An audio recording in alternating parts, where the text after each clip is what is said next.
दोस्तों, दुनिया के चंद पुरस्कार मुकामात जिनसे आप वाकिफ नहीं। बरमूदा ट्रायंगल से तो हर कोई वाकिफ है, जिसका शुमार दुनिया के सबसे ज्यादा पुरस्कार मुकामात में किया जाता है और किताबों में सबसे ज्यादा जिक्र भी इसके बारे में मिलता है। लेकिन अजीब बात यह है कि दुनिया के दीगर पुरस्कार मुकामात के बारे में कम ही बात की जाती है। जी हाँ, दुनिया में कई और पुरस्कार मुकामात ऐसे भी हैं जिन्होंने साइंसदानों के लिए एक चैलेंज खड़ा कर दिया है। आज हम आपको दुनिया के दीगर पुरस्कार मुकामात के बारे में बताएंगे। दोस्तों, नंबर 1 पर है लेक अंजीकुनी। कनाडा के इस झील को भी एक पुरस्कार मुकाम करार दिया जाता है, जिसकी वजह 1930 में रूनुमा होने वाला एक अजीबोगरीब वाकया है। इस झील के किनारे एक गांव आबाद हुआ करता था, जिसके तमाम बाशिंदे 1930 में अचानक रातों रात कहीं गायब हो गए और आज तक उनका सुराग नहीं लगाया जा सका। ताज्जुब की बात यह है कि इन बाशिंदों के घर और सामान अपनी जगह पर ऐसे ही मौजूद था जैसे कि ये लोग अभी वापस आएंगे। दोस्तों, नंबर 2 पर आता है बिगलो रैंच। ये इलाका अमेरिका में वाक़या है और गुज़श्ता चंद सालों से यहाँ अजीब और पुरस्कार वाक़यात रूनुमा हो रहे हैं। कभी लोगों को यहाँ जानवरों के कटे आज़ाद दिखाई देते हैं, तो कभी आसमान पर उड़ती हुई पुरस्कार अशिया। अभी इस मुकाम को national institute for discovery science के रॉबर्ट बिगलो ने खरीद लिया है।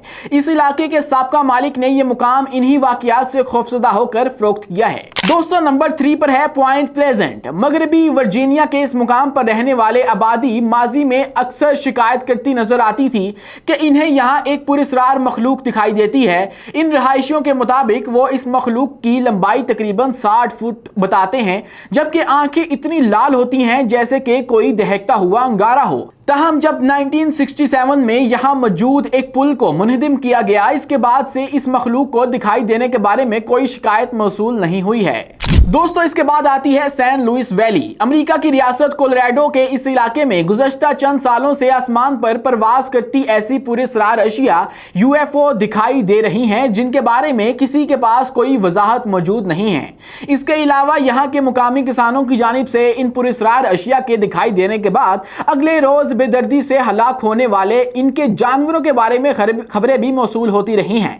मुसलसल रूनुमा होने वाले इन वाकयात के बाद इन पुरस्कार अशिया पर नजर रखने के लिए यहां एक वॉच टावर भी कायम कर दिया गया है। दोस्तों, इसके बाद आता है सुपरस्टिशन माउंटेन्स। ये पुरस्कार पहाड़ एरिजोना के इलाका फोनेक्स में वाक़या है और अमेरिका के एक और मखसूस तबके से ताल्लुक रखने वाले अफराद का मानना है कि इस पहाड़ी में जहन्नुम का दरवाजा भी मौजूद है। इसके अलावा इन लोगों का यह भी अकीदा है कि यहाँ टॉय टर्म्स लोग आबाद हैं, ताहम इसमें से किसी भी दावे को आज तक साबित नहीं किया जा सका। लेकिन एक बात पूरे यकीन के साथ की जा सकती है कि इस जगह की वीरानी को देखते हुए शायद ही कोई इंसान ऐसा होगा जो यहां रात बसर करने का हौसला रखता होगा। तो दोस्तों, ये थी आज की हमारी इंफॉर्मेटिव वीडियो। मजीद इसी तरह की वीडियोस देखने के लिए हमारे चैनल को सब्सक्राइब और बेल आइकन को दबाना हरगिज मत भूलिएगा, ताकि हर नई आने वाली वीडियो आप तक बर वक्त पहुंच सके।